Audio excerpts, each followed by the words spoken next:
This is an introduction to Language Lessons of the Heart. The subtitle of it would be The End of Pain and the Return of Life, Loving Life.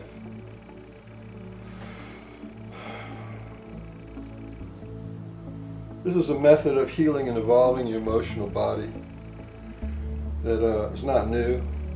The elements of it are been around a very, very long time, and it's pretty much natural progression of the way you got hurt and the way you can be healed. I used to call it total consciousness revolution, healing and evolving the emotional body. But that sounds a little bit pretentious.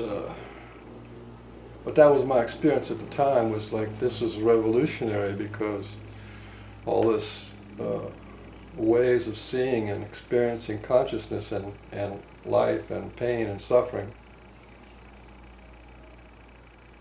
was new to me at the time, and it really opened up and resolved my inner conflicts. So this is not like any other kind of self-help, motivation, healing modality out there. This has got a little bit different flavor to it because really it's about process. I'm going to give you some things to do, to experience, to expand who you are, and by a direct experience of doing things, you know more, you feel more, you experience more. And that's what you really want. You can talk about words endlessly. People can just pour words on you. Right now, we have a glut of words with the internet. There's every kind of word thing going on out there. And unfortunately, words is what we have, so I'm going to use a lot of words too. But there will be words to enhance what the process is.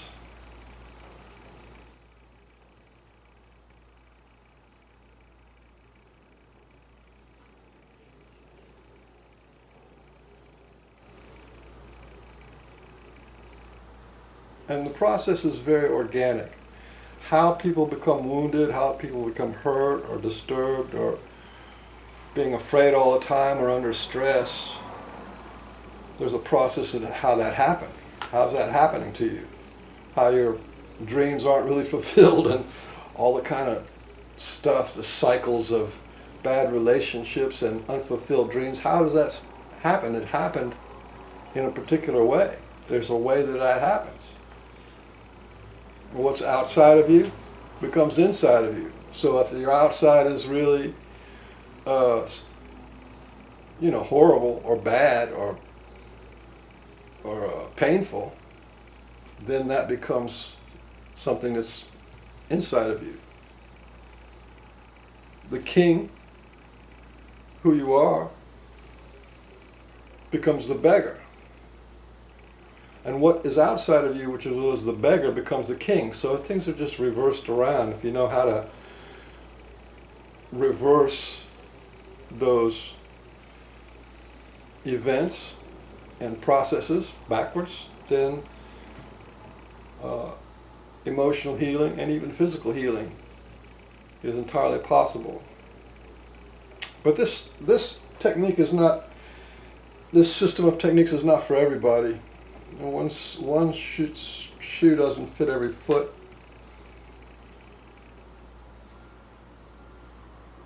As a matter of fact, if you're doing okay in your life, basically everything's all right. You have a few bumps and bruises, but you can dance once in a while. You play a little bit from time to time, and you're probably all right. This is more for people who know that there's something wrong. Know that they're not comfortable in their own body. They know that they have a bad self-image, that something's not right, and you may not be able to know exactly what it is, but that's not who you really are. That you've been impressed and imprinted in such a way that you're not even who you really are anymore. You're one person at work and one person at home, and trying to keep peace over here and not knowing what to do over there.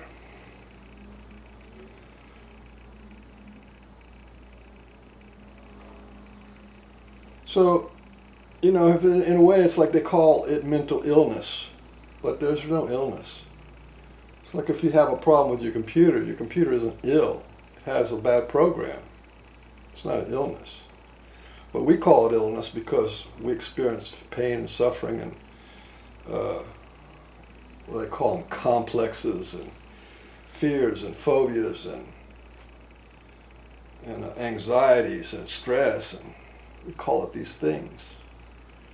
And they say, they say if you're a manic depressive, that's an illness. That's an illness. They give you pills for an illness. It's not an illness. It's not really an illness. If your car has a flat tire, it's not ill. If your radiator leaks, it's not ill. There's nothing wrong with your car, your vehicle. In this human body, there's nothing wrong with it. You just have to do the maintenance on it. That is, if it gets loaded up full of stuff, or it gets clogged up, or has bad programming, corrupted programming, that's not an illness. But that's what we're thought to believe, that it's our fault, there's something wrong with me. When in fact it isn't. Every illness, every stress, every trouble, every craziness is caused by people. People make people crazy. People hurt people. And that whole people make people crazy, simplicity of that, just that alone is pretty profound.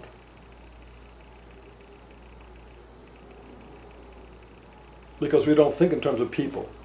If you have a bad self-image, I'm not good enough, you think that that's like some kind of an idea or some kind of like a phenomena. But in fact, there was somebody, some person, who loaded you up with stress and gave you that message. You're not good enough.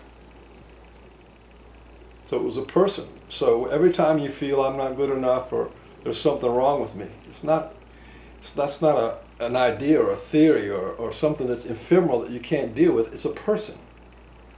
It's a person that was at one time outside of you that you've internalized.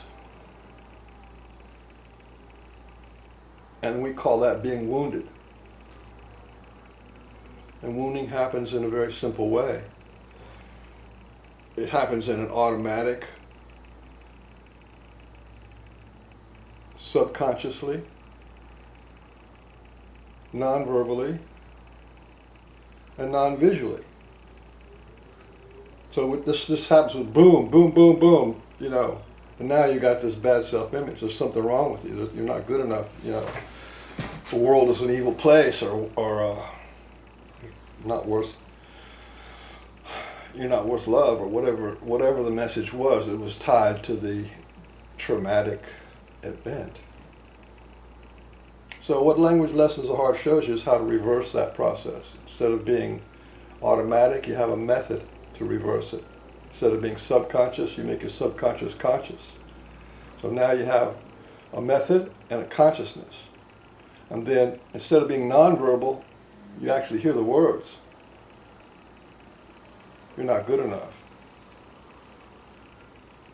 And instead of being invisible, it's visible. You see that person in your head, and then you can just turn it around, because all wounding is conditional. In that time, that moment, in that condition, that's what happened. But that's not your whole life. So what was conditional became universal, global, a part of your identity. But it's not part of your identity. It's just bad programming from somebody who was having a hard time or was insane. And that's what formed your identity and your complexes. And it doesn't matter what it is you have, it's the same process. And there's two parts to it. One is emotional charge, and the other is the words. So you have to feel the emotional charge and reverse the words. have to give yourself a new feeling, or review the feelings. So you vibrate those feelings, which is emotional release work. You vibrate those feelings, and the whole memory comes back. The whole thing that was subconscious becomes conscious. What was nonverbal becomes verbal. What was invisible becomes visible. Yeah? And you turn it around. You just say, I don't need that shit anymore. I don't want that anymore. That's a whole video that I'll do on that. So it's emotional release and judgment and denial release, because it always comes, these beliefs, these things always come in a packet of judgments or denial.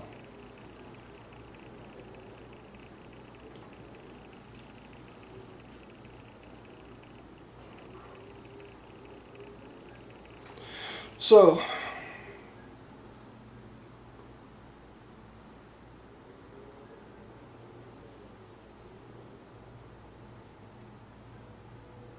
you have this vehicle, this human body, and it's created to run a certain way. It was created, and it can function in what I call factory specs. You're meant to be like a child, that can be free and play and do all those kind of things, and be uninhibited and unrestricted and unconstricted. That's your normal state. Full of self-confidence, full of self-acceptance. A little child, doesn't matter how many times they fall down. They get back up and keep learning how to walk. But later on in life, you make one failure and oh my God, the whole world comes to an end. The foundations of the earth was crushed, and it's all your fault. So why is it called Language Lessons of the Heart? The end of pain and the return of life-loving life. Because every single one of these events that happened in your life that create a river of misery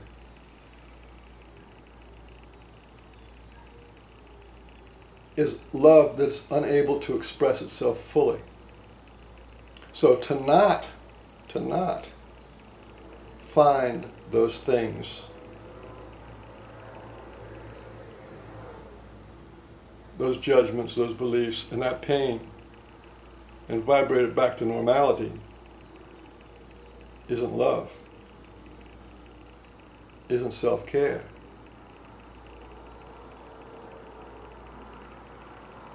But we were created out of love. That's who we are. We are absolute inclusivity and unconditional love. That's who we are. So you remove what's not loving and you replace it with what is loving, your whole reality changes. You don't have to do drugs, you don't have to overeat, you don't have to be, sex addict, you don't have to be a warrior, you don't have to be an angry person all the time. That's not who you are. Those aren't diseases. They're maladies, issues, they're problems. They're real as a heart attack. They really are. People have issues. The stuff is, they carry around a huge debt of shame and blame and guilt and anger and rage and sorrow and grief and turmoil. It's just a mess. Human beings are 10,000 times more sensitive than we give ourselves credit for.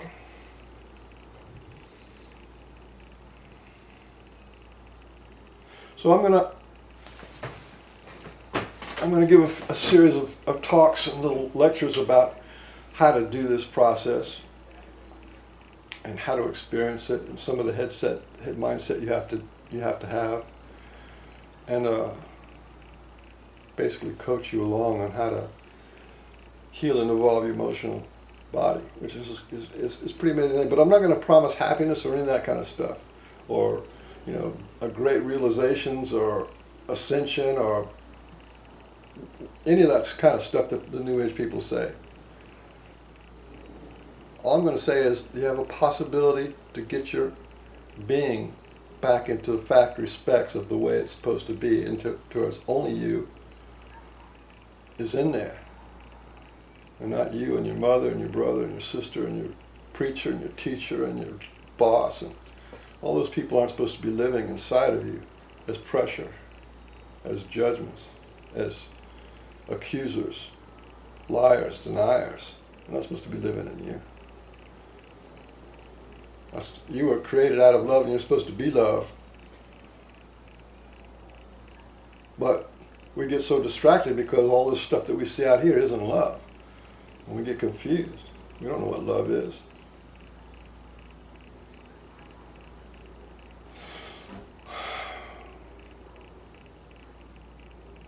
But it is who we are. And to get back to that, to fill your inner being with love, with an atmosphere of love and cooperation, instead of a battle zone. That's what language lessons are hard, is kind of a, I could go over and over and over it, and maybe I will. But I've brought up a few things. One is that there's a process that you got hurt, and you do a different process.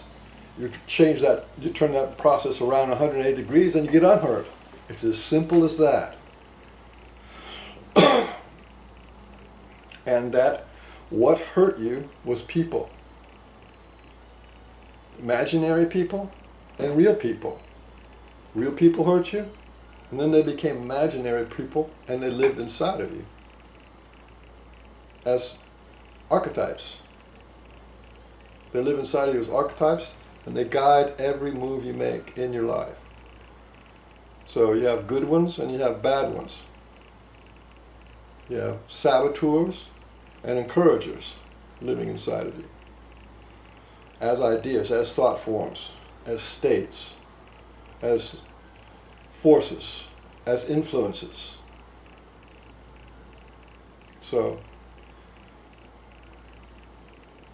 but if you never go in there, you never look, you never take the playlist, you don't know who's for you, who's against you, because they're all saying that they're you.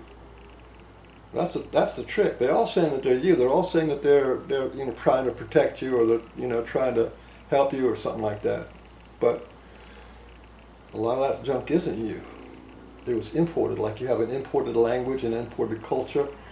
All that's if you were living in China, you'd have a different culture and different language. So that's imported. It's not you, who you really are. Your worldview is imported. Your identity is imported. It's all alien. It's not you at all. But if you leave it unexamined, then you live your life on automatic. And if you live your life on automatic, you will automatically fall off a cliff, hit the wall. You know what I mean? You're not driving a car. You're not driving a vehicle. So bad things happen over and over again. Bad relationships, bad luck, trauma, drama, abuse happens over and over again because you're asleep at the wheel. You're not paying attention to what's going on inside of you, only what's going on outside of you. So you just reverse that around and make your skin in the fundamental core of reality, and not the skin out. Skin out is where you got hurt. Skin in is where you can get healed.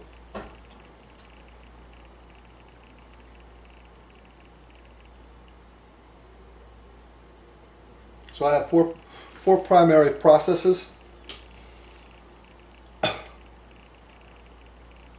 One is doing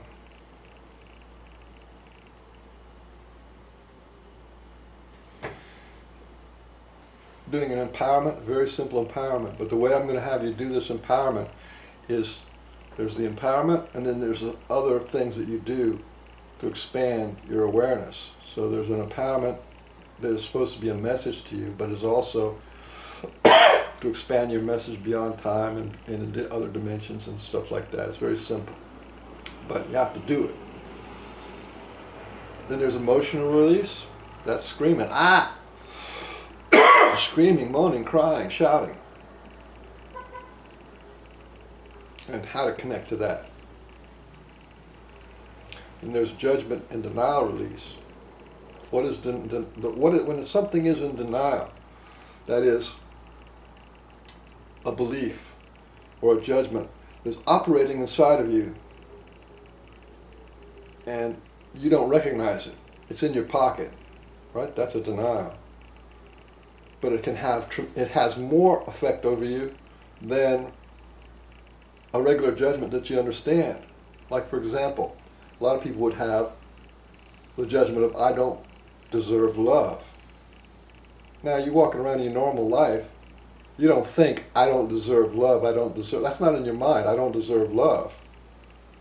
But every time you reach out to try to love somebody or be loved from somebody, there's this resistance, and you can't get what you want, and something screws up, and but the message behind that is, carried around inside of you in denial, is, I don't deserve love. That's a pretty powerful self-sabotage to have that floating around in your subconscious mind. But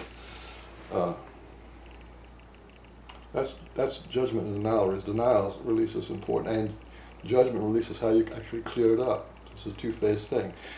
A denial is something you have in your pocket. Like, my keys are in my pocket right now. If I forget about them, I forget about them. But when I bring them back out, well, I can deal with my keys now. I can put them somewhere. I can use them. I can take something off of them and put them back on. You see? Because it's in my conscious mind. But when it's in my pocket, I forget about it, then there's not much I can do with my keys. Maybe they won't open the door for me if I don't know they're there. You see? So... And then the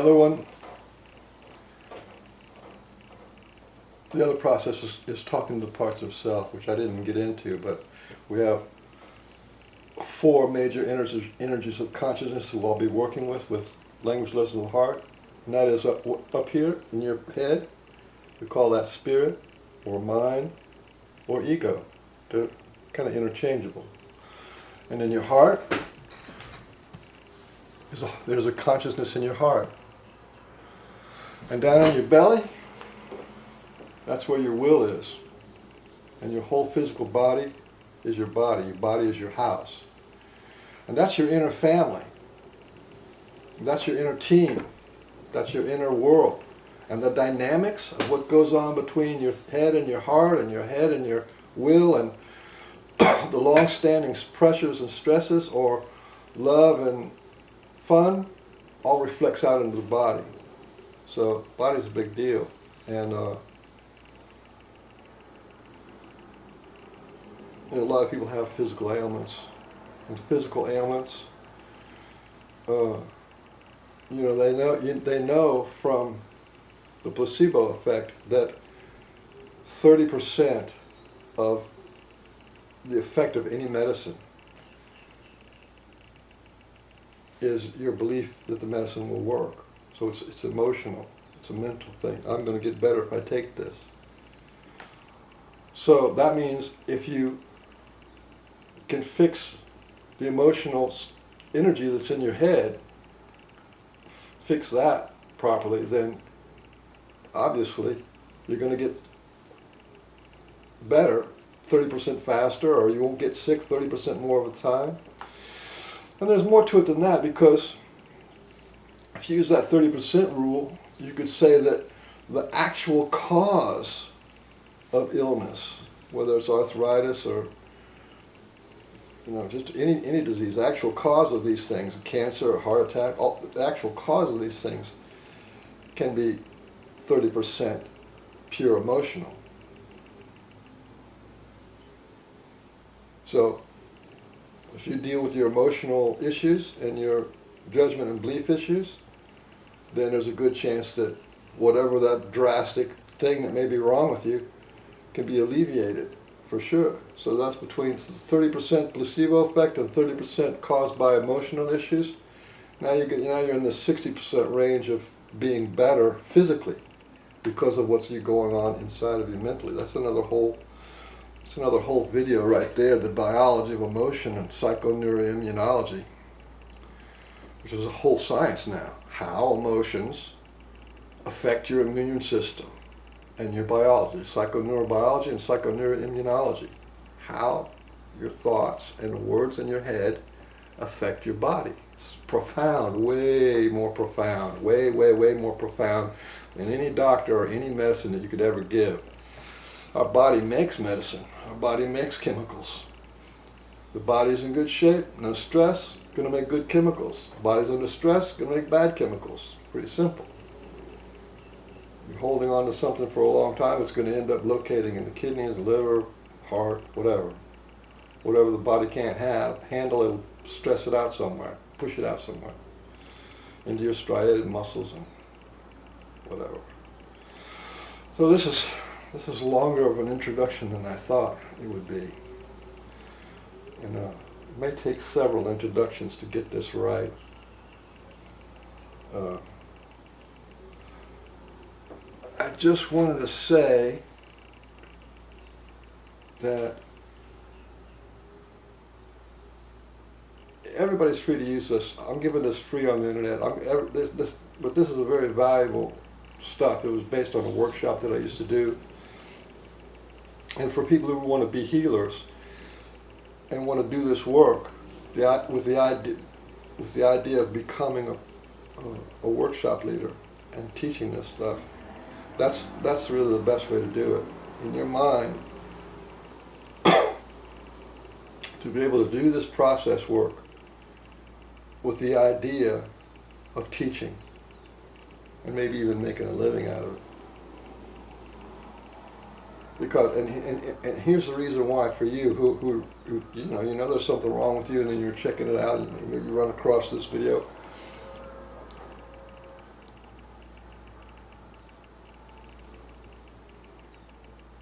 If you want to learn something really, really deeply, profoundly, thoroughly, then you think about becoming a teacher, because that will force you to go deeper into the understandings, deeper into the ramifications, deeper into the meaning of what's being done to be able to teach. And that's really the headspace, the best headspace to be in is to approach this as, I'm going to heal myself and I'm going to be able to teach it. Because this same stuff that's going on inside of us is going on inside of our family, going inside of our society, going inside of our friends. It's the same stuff. We'll go about talking about that in another video.